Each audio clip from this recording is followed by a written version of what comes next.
Olá, está começando mais uma Opinião Livre. Olha, o distanciamento social imposto pelo coronavírus afetou a vida de muitos casais. A pandemia não poupou os namorados, os relacionamentos abertos, os casais e as famílias. E já é possível observar e constatar o impacto nos relacionamentos amorosos. Os divórcios aumentaram muito na pandemia, o que é bastante preocupante. Para conversar sobre esta realidade, vamos receber mais uma vez a psicanalista Aline Reck Padilha Abrantes. Seja muito bem-vinda, Aline. Obrigada, Silvia. É importante a gente falar sobre isso, que eu sempre falo, Aline, que o casal que sobreviveu à pandemia vai continuar muito tempo ainda. Não é? Olha, você concorda que a pandemia trouxe adversidades para a vida dos casais? Então, sabe que tem um ponto nessa questão que eu acho muito importante, né? Não é que a pandemia causou adversidades nos relacionamentos, né? É que a adversidade nos relacionamentos, ela é um efeito do que a pandemia trouxe, né? Que é o desamparo, a insegurança, a angústia, o risco que é eminente de morte, tudo isso a pandemia potencializou, né? E aí, claro, tem esse efeito, né, de trazer várias questões à tona, né, nas relações amorosas, enfim. Há uma dimensão social da pandemia. O vírus veio e ele fez um corte, né, na nossa temporalidade. Assim. Então, a gente pode dizer que havia um antes e que há hoje um presente e que é totalmente diferente, né? E um futuro que, claro, nunca sabemos qual será. Mas esse contingente que nós estamos vivendo, ainda estamos vivendo, né?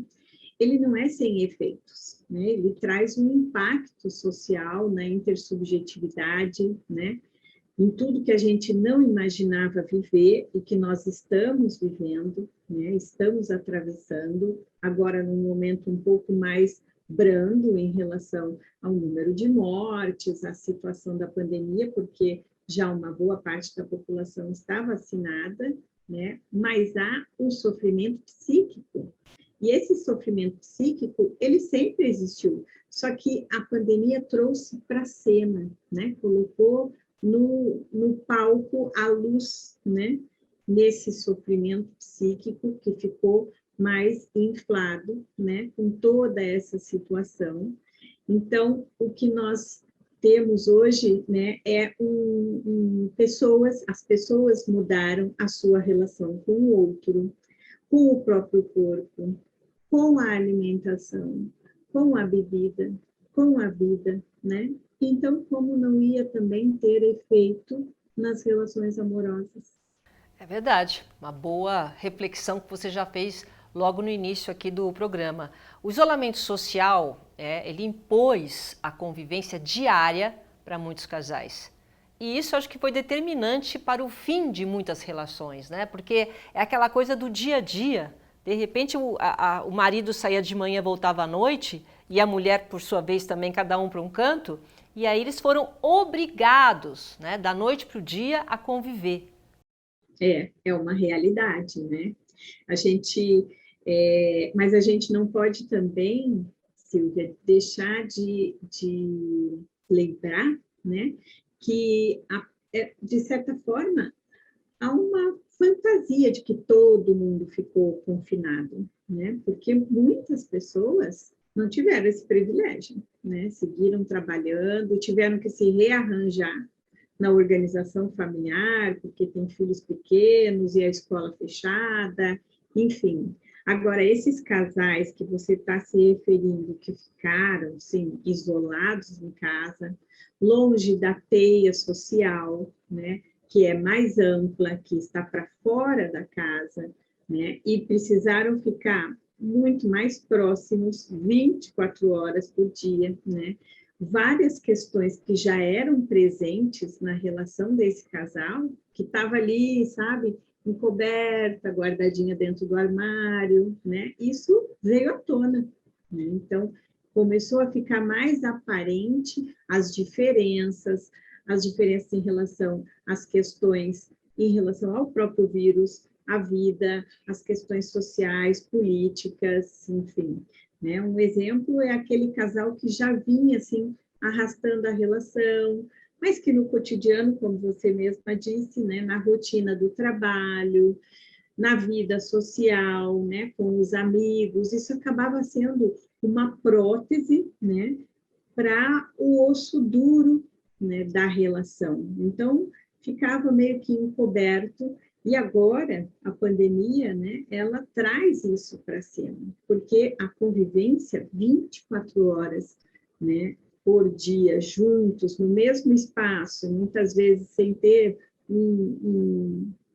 há pessoas que vivem num apartamento, né, pequeno, que não tem até outro cômodo para poder ter uma certa privacidade, um certo distanciamento, né? Então, de uma hora para outra, muitos casais tiveram que ficar assim, né, 24 horas dentro de casa, e aí tudo pode acontecer, né?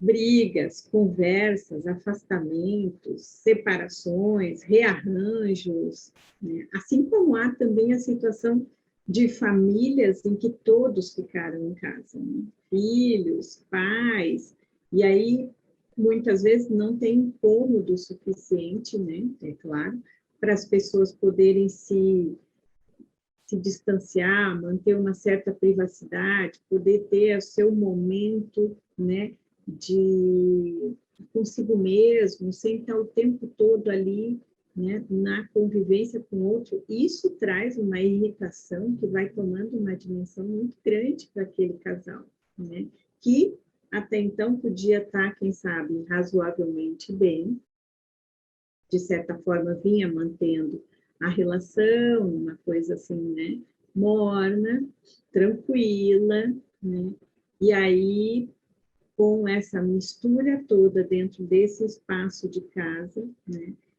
onde é preciso a gente renunciar um pouco da pulsão de morte, que a gente tem vontade muitas vezes de esganar, né, de pegar assim pelo pescoço mesmo, por tanta convivência, né, isso faz com que muita coisa venha à tona, né, e, bom, muitos casais, sim, acabaram se separando, outros não, né, conseguiram se realinhar e até descobrir outras coisas do parceiro que não conheciam, né? Enfim.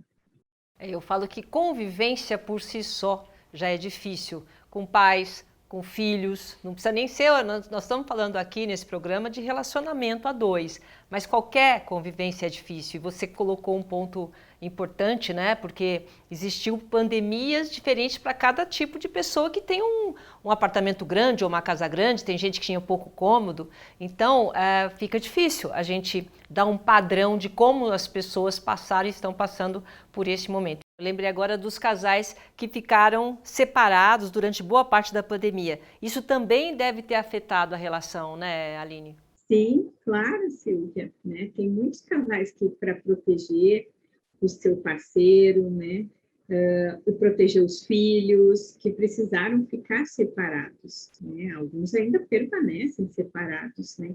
Um exemplo são os profissionais que trabalharam e continuam trabalhando na linha de frente, né? Então, além de todo o estresse lá no trabalho, né, dentro do hospital, no sofrimento, na luta diária para que as pessoas pudessem sobreviver e tendo que lidar, né, com a morte de muitos colegas, de pacientes, ainda tiveram que suportar, né, estão tendo que suportar o isolamento da própria família, né, que é para não contaminar, para não levar o vírus, né, para dentro de casa, para algum familiar. Então, muitos dormiam no hospital, na garagem de casa, quem tinha grana ia para um hotel, enfim, né? Eu não sei como que está exatamente hoje, acho que está um pouquinho com a vacinação, né, de todas as pessoas, pelo menos de quem foi se vacinar, né?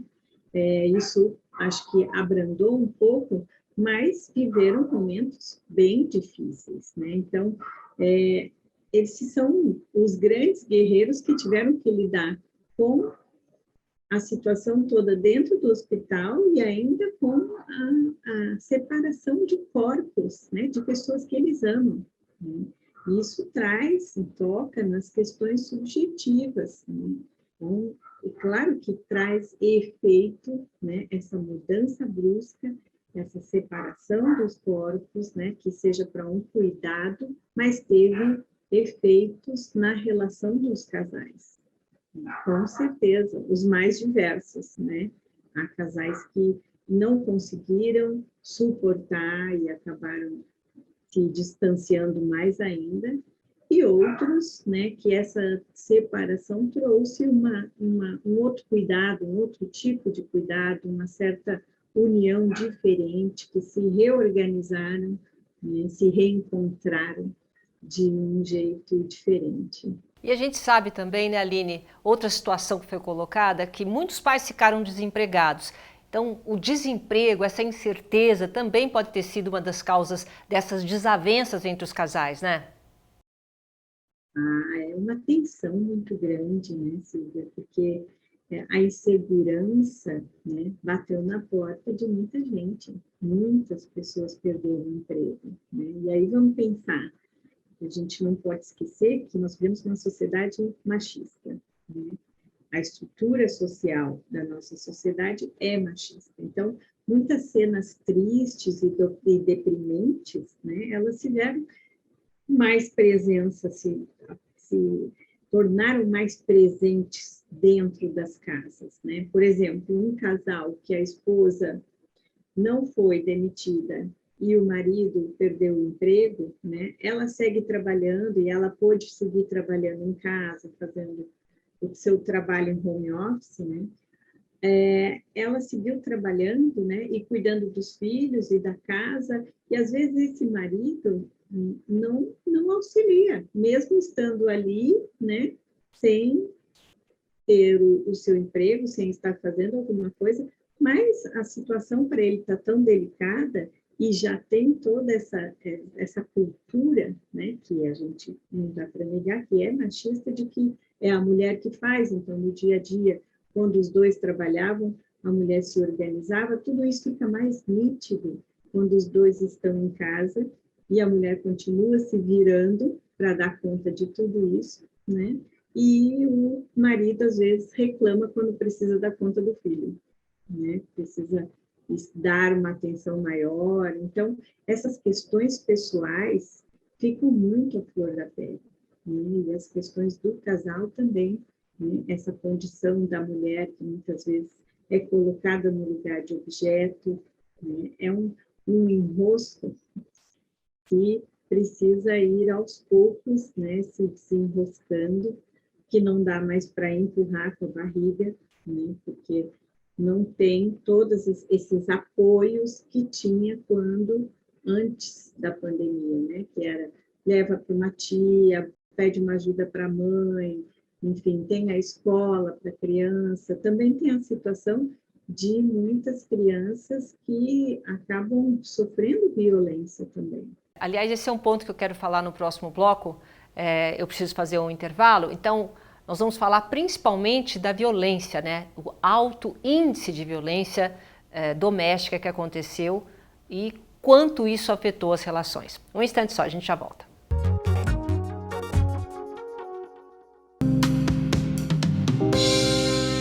Você sabia que o leite não precisa ter origem animal? Vários vegetais podem ser usados para sua produção e o melhor, você pode fazer isto em casa. Confira 3 alternativas de leites vegetais bem fáceis de fazer.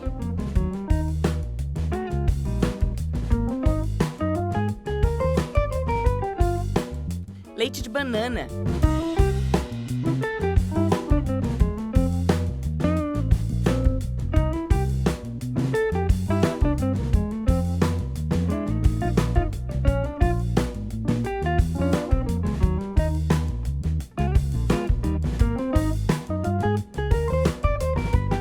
Leite de arroz.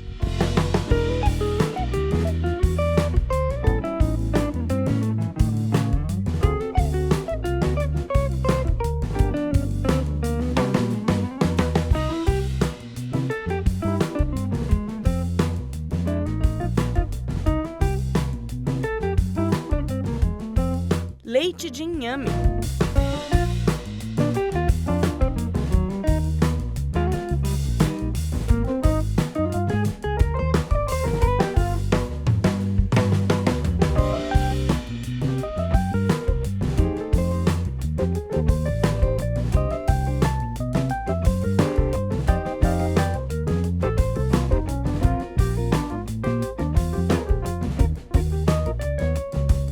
Os restos de arroz e de inhame que sobram na peneira podem ser usados em receitas de purês, bolinhos ou o que a sua imaginação criar. Guarde os leites em recipientes de vidro. Eles duram até 3 dias na geladeira. Ou coloque em formas de gelo e congele. Assim, eles duram 30 dias no congelador.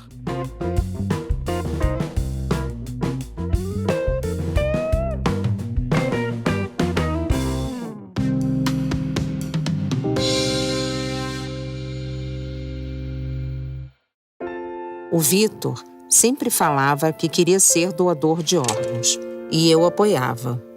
Nada prepara a gente para aquele momento de dor. Na hora que os médicos perguntaram, não foi fácil decidir. Mas saber que outras famílias seriam ajudadas me fez dizer sim à doação de órgãos. Meu nome é Márcia, eu sou mãe do Vitor, doador. A vida continua. Converse com a sua família sobre ser doador de órgãos.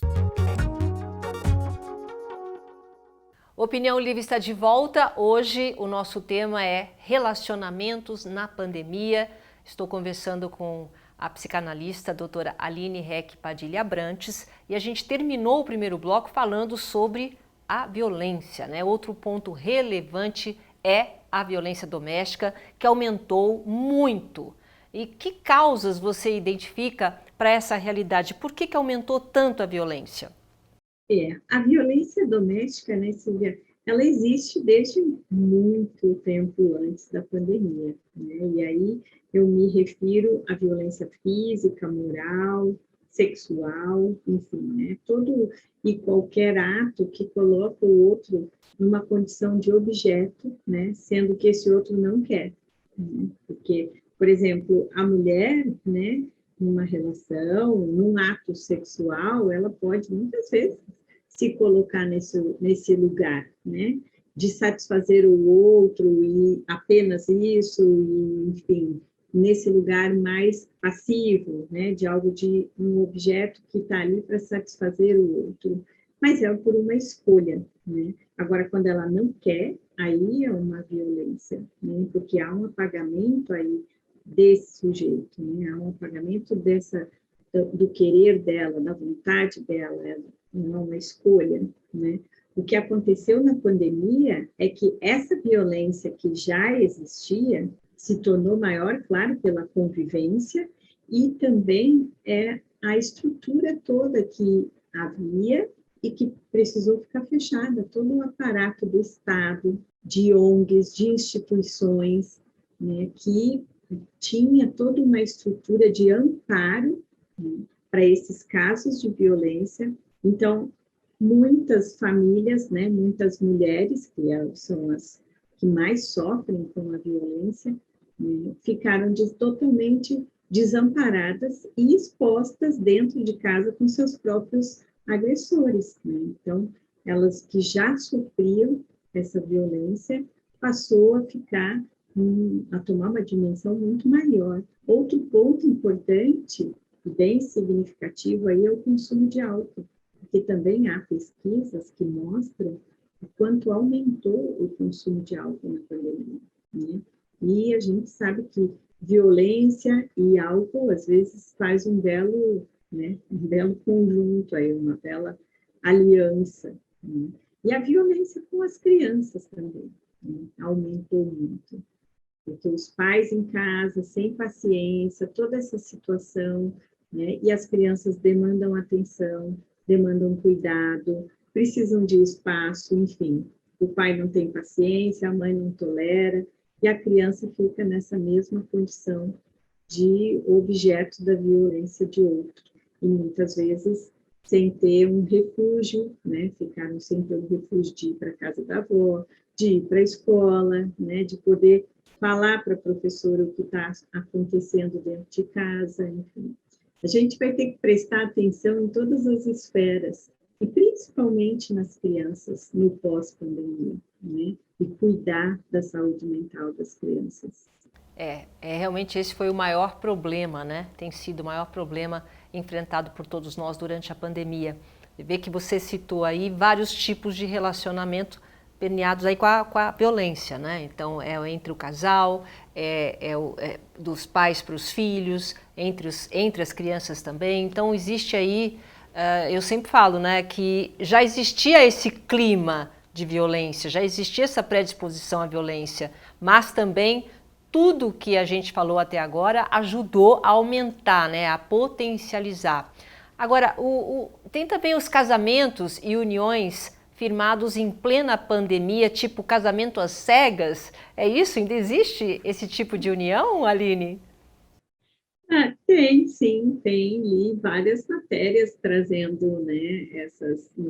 Não tive nenhuma experiência assim dentro da minha clínica, mas li matérias falando, né, de casais que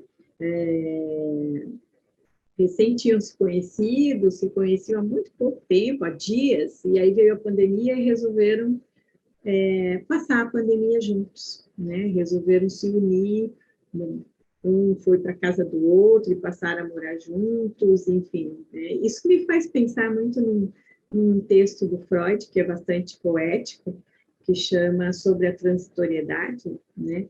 Em que ele vai falando, conversando, né? Ele traz aí uma conversa que ele teve com um poeta, né? Um poeta maravilhoso da época, Wilke, né? E eles vão falando sobre essa questão da morte, né? Da finitude da vida, e o Freud traz a questão da transitoriedade.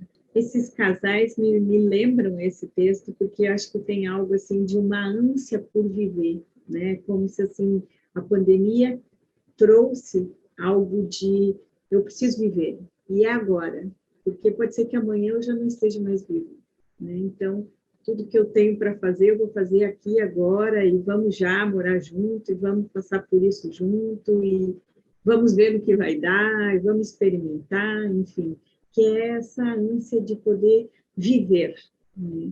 Já que é tão transitório, né, a vida. E você acha que esses casamentos repentinos, no caso, né, são porque a pandemia tornou a solidão mais difícil de enfrentar? Uma coisa que a gente aprendeu, né? A lidar com a solidão. A gente não pode esquecer que a solidão, há um ideal na sociedade, assim, né, de que é preciso ter alguém, né? Você precisa ter o seu parceiro, o seu companheiro, né? Se a pessoa vive sozinha, né? Mas você vive sozinho, então falhou, né? Não encontrou alguém, ou não deu certo, ou encontrou e se separou, enfim, está sozinho, né? Tem um ideal de que a felicidade é quando você está com alguém. E acho que essa solidão, que já é um sentimento, né, que traz, né, toda uma questão social, né, todo esse discurso social de um ideal de que você é mais feliz se estiver com alguém do que sozinho. A pandemia trouxe isso, inflou mais essa questão da solidão, né? E a solidão é um sentimento que todo mundo já experimentou. Se não experimentou, vai experimentar. Em algum momento da vida, vai experimentar.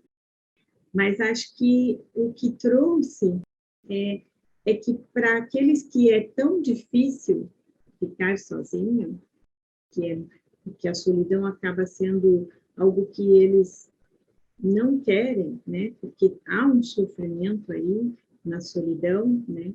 Pode cair numa interpretação de que esse isolamento, essa ausência do outro seja um desamor, um abandono, né? O que na realidade não é um cuidado. E tem também, Aline, a solidão a dois. Eu tenho um casal amigo que eles estão casados há anos. Falei, e aí, a pandemia, né? Como é que foi?